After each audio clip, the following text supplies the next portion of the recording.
ఏ British వాళ్ళు మన దేశాన్ని బెంగాల్ కరువు గురించి మీరు చదివితే గుండెలు పిండేస్తుంది. గుప్పడి గింజలు కూడా ఇవ్వకుండా చంపేశారు. లక్షల మందిని, కోట్ల మంది లెక్కలేదు దానికి.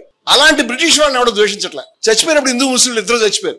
ఆ బ్రిటన్ వాళ్ళు దగ్గరికి మన భారతీయ మూలాలు కలిగిన వ్యక్తి మామూలుగా ప్రధాని కాగలిగాడు. కానీ ఒక హిందూ ఏదైనా పదవిలోకి వస్తే ముస్లింస్ మెజార్టీ ఉన్న ఏరియాలో కంఫర్టబుల్ గా ఫీల్ కావట్లేదు. ఒక ముస్లిం పదవిలోకి రావడం గతంలో సాధ్యమైంది, ఇప్పుడు సాధ్యం కాదనుకుంటాను నేను. వాళ్ళ శాతాల ప్రకారం కూడా వాళ్ళ సభల్లో లేరు. వాళ్ళు అధికారంలో ఉన్నప్పుడు చాలా కాలం వైభవంగా ఉన్నప్పుడు ఏమి చేయలేదు నిన్ను. ఇప్పుడు సడన్ గా ఈ 10-20 సంవత్సరాల నుంచి వాళ్ళు విపరీతంగా వ్యాపించిపోతారు. నువ్వు అట్లా అనుకుంటావు అంటే నీకు తెలీదా?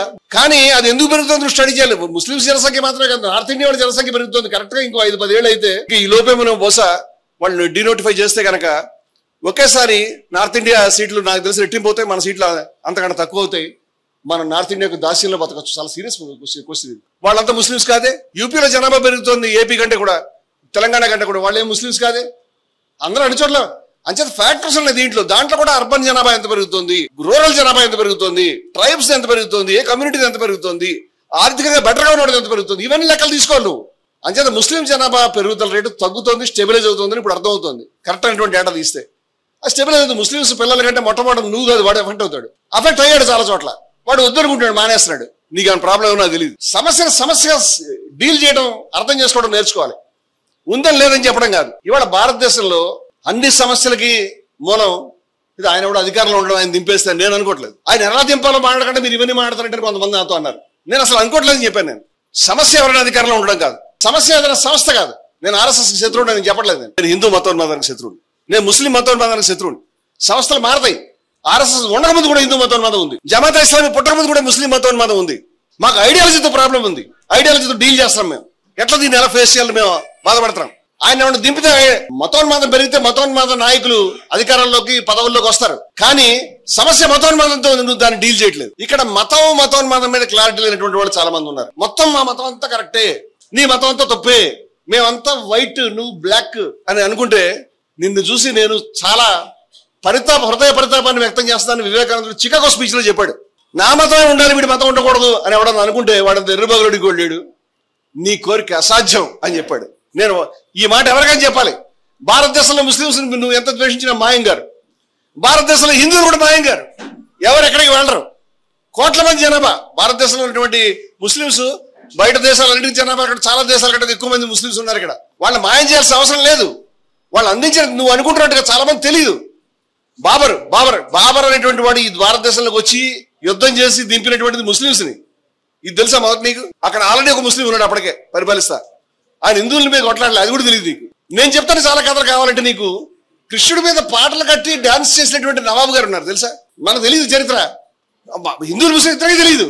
ఉపనిషత్తుల్ని ట్రాన్స్లేట్ చేయించాడు దారాషికో, తను స్వయంగా చేశాడు పరిశీలనలోకి తెలుసా?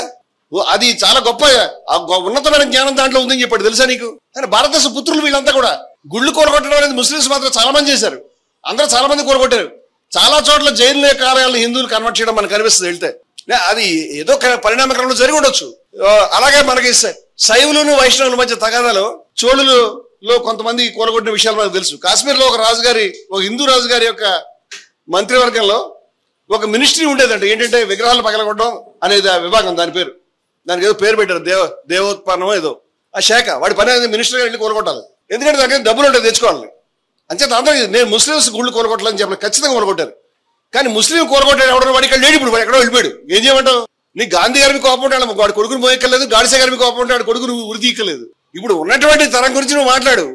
చరిత్రలో చాలా పొరపాట్లు జరిగినాయి, చాలా గొప్ప విషయాలు కూడా జరిగినాయి. మనం గొప్ప విషయాలను కొనసాగించాలనుకోవాలి. అదే జరిగిందా? అలాగే కొనసాగామా? లేదే, కలిసి వెళ్ళాం కదా. జలియన్ వాలాబాగ్లో ఎందుకు కాల్పులు జరిగినాయి తెలుసా? ఆ రోజు ఇద్దరు అరెస్ట్ చేశారు. ఒక ఆయన హిందూ, ఒక ఆయన ముస్లిం. సత్యపాల్ కిచ్చులు ఫైరింగ్ జరిగింది. డయర్ చంపాడు. ఆ డయర్ ని ఆయన పోయి ఉద్దమ్ సింగ్ పోయి లండన్ పోయి కాల్చి వచ్చాడు. 20 ఏళ్ళు కష్టపడ్డాడు. నీ బోన్లో ఎక్కించి నీ పేరేంటని అడిగితే ఎవడో తెలియదు వాళ్ళకి. రామ్ మహమ్మద్ సింగ్ ఆజాద్ అని చెప్పాడు. ఇది చెప్పుకోవాలి కదా మనం. ఇది చెప్పుకోవాలి కదా మనము. హైదరాబాద్ జై హింద్ నినాదం కనిపెట్టాడు. ఇది చెప్పుకోవాలిగా. అబీద్ హసన్ అనేటువంటి వ్యక్తి తన పేరుకి కాషాయం అనే పేరు కలుపుకోవాలని అబీద్ హసన్ సఫ్రాన్ అని మార్చుకున్నాడు. అది చెప్పుకోవాలిగా మనం. క్విట్ ఇండియా నినాదాన్ని యూసుఫ్ మెహ్రాలీ అనేటువంటి వ్యక్తి కాయిన్ చేశాడు. అది చెప్పుకోవాలిగా మనం. నువ్వు మహాభారత్ అనేటువంటి సీరియల్ రా అప్పుడు వచ్చిన దూరదర్శన్లు ఉర్రు తొలగిపోయారు. ఆ మహాభారతం సీరియల్ స్క్రిప్ట్ రాశాడు ఒక ముస్లిం. చెప్పుకోవాలిగా మనం. రాయి మసూమ్ రోజా 100 మంది చెప్తాను. గోసవీడు హసన్ సాహెబ్ గారు ఆయన భద్రాచలం ఆస్థానానికి ఆస్థాన విద్వాంసుడు, చెప్పుకోవాలి కదా మనం.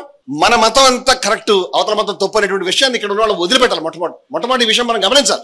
మన మతంలో ప్లస్ ఉంది మైనస్ ఉంది అని గమనించాలి.